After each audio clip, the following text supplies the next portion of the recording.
What the Venus Project proposes is that we bring all the nations together and take care of everything on earth. We pledge allegiance to the environment and all the world's people. The end of separate nations, the end of the artificial boundaries that separate people, and the sharing of all the world's resources by all the world's people. If few nations control most of the Earth's resources, you're going to have territorial disputes. You're going to have war. You're going to have all the problems you've always had. That's why most people think it's human nature. They think man is basically greedy, and that this is why you have problems. That is not true. A banker, a serial killer, and a gangster, and a priest are made by environment. It's not human behavior, it's the environment we come from which generates behavior. We are victims of culture, all of us. That's why we have a distorted view. We believe that some people are good, some are bad, some are creative, some are less creative. All that's bunk. Everyone can be creative. Now they tell you in your schools that plants grow. That's a lie. They need water, sunshine, soil, moisture, gravity, all those things. Without them, the plant doesn't move. There is nothing in the earth today that is not acted upon by resident forces. And your language was designed hundreds of years ago. That's why we can't talk to each other. We talk at one another, not to one another. A lawyer is a guy that takes language, twists it around to any way he wants to. If he's skilled at it, he can knock you out, put you in jail. A lawyer would be considered a criminal in the future. So would all bankers, and all businessmen, and all politicians. Don't forget, you're brought up to believe that King Solomon was a great guy. He had 1,000 wives. He'd be arrested today as a bigamist. So all the things that you're taught, they teach you to fit in with this culture. There's no such thing as thinking things over. You think within the context of the way you were brought up. So it's very hard for so-called normal people to step outside of the environment. Now, in the early days in the Roman Empire, I am told that they used to feed Christians lions. Now, the family would come Saturday and Sunday to see Christians being fed to lions. And the kids would say, "Daddy, can we come next week to see Christians being fed to lions?" Daddy would say, "If you behave yourself." Are these kids sick? No. They're normal to that culture. There are no good or bad people. There are no corrupt people or dishonest people, creative people, lazy people. All that's bunk.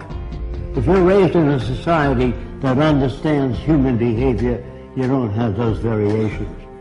You can block them through education. You must design for human comfort, and you must design cities with art centers, music centers, cultural centers. I can only talk a little bit about America because that's where I'm from. I don't like our country. It's completely corrupt. And that's for most civilizations today. They're all corrupt. I'm sorry to say that. I don't like what I'm saying. I wish it were otherwise. We are brought up in a system called established. Established means it serves the interest of the lead group, the control group. What we really need is an emergent society. There are no great men, no great women. All people are creative, but they're not brought up to know what that means. So when they tell you that your government likes you, they're working for you, all that's bunk. So when I say people hardly know what they're talking about, because they're not brought up to be sane. They're brought up to fit in with the establishment. National loyalty is really a form of stupidity. All people need clean air, clean water, arable land, and a relevant education. That means no businessmen, no advertising, no investment bankers. I used to work for Ernst Udet, and I said, "How did you shoot down 70 airplanes?" And he said to me, "I would fly above aerial combat and watch the rookies that couldn't handle planes well and knock them off." Now, what kind of a person is that? He's a war hero, great man. They're bums and stupid people brought up by an arrogant society that doesn't give a shit about anyone else but the established institutions. Man, this includes me, cannot think or reason. When your car veers to the right, you don't kick it and beat it up. Either your tire pressure's uneven or something's wrong with the steering column. You try to understand. When children beat up other people and hurt other people like a bully, that's part of their conditioning, their associative memory, the system they live under, which doesn't correct that. Schools do not teach you much, are mostly concerned with propaganda. Most schools don't teach you how to live, find meaning in your own life, how to disagree without getting angry.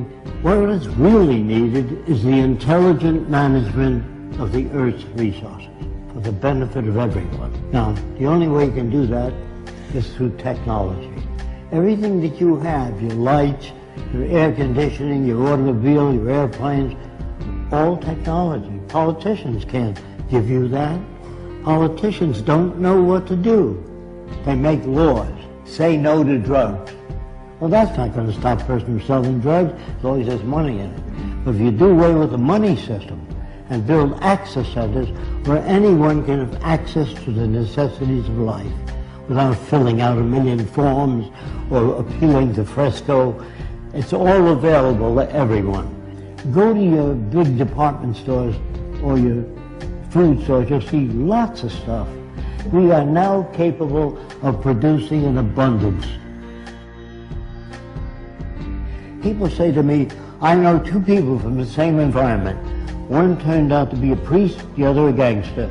If environment is everything, how do you get those differences? You get those differences by playing with the youngest child, 4 years old, while the 7-year-old stiff. That's where jealousy comes from. It comes from poor manipulation of the variables. If you grade children in school, you hurt the other kids. I got an A, what did you get? F, failure. You know, all of us, by the way, are prostitutes in this system. If you sing and you sell toothpaste, you're a prostitute. If you get up and you say, I got just the house you're looking for, you're a prostitute for the establishment. So there's no good or bad people now. We're perfect reflections of the culture we live in. Again, I'm sorry about that. How can you pray to a God? How can you talk to God? They think, due to ego problems, that they're specially selected. The Jews are God's chosen people. The Germans are the master race. You know, all these little egocentric people think that they're put here to lead the world into a better direction. Galileo found seashells on the mountaintop. He took it to the Catholic Church, and he said, maybe the mountain was once under the water and was pushed up. And the church said, no, the devil put that stuff there to confuse you. So the world you live in is as full of shit as a Christmas turkey. And you're not about to talk to people and turn them around. You have to demonstrate it. So I don't say science is perfect, but it's closer to our problems than any other system. People really don't know what to do, so they put up a sign, thou shalt not steal, don't be dishonest. That doesn't change people. All money systems, as they begin to collapse and change, they move toward fascism. It's part of the history of civilization to move in that direction. The wealthy people try to protect what they have. I went to the South Seas when I was 21. Everybody on the island was nude, except when men climbed trees. They wore kind of a jockstrap to prevent their balls from being caught in the branches. So everybody walked around nude. And the interesting thing about it is I never saw a native stare at a girl's body, only her eyes. When you talk to a woman, you never say, hey, get a load of that chick. That's what you get in civilization. You cover the girl. If people swam nude when they were this high, you couldn't sell pictures of a nude girl. Do you understand that? I get to know the natives so well, I watch them make love. And they stroke the whole female, the top of her head all the way down. They had no fetishes. There were no tit men, leg men, ass men. All that's made by culture. And if you don't use that kind of language around women, you can't become equal to one another. So you have to tell them how men think. That isn't how they think. That's how they're brought up. When guys poke each other, hey, get a load of that chick, you know. That is learned in the culture. In the islands, they never did that. It's like you stroking a dog. You stroke the whole dog. You don't stop at the balls. You stroke the whole dog. Understand? I'm not your enemy. I'm not trying to hurt you. I'm trying to tell you that if we use science and technology, everyone will be given the best opportunity so that we can bring out the best in every human being.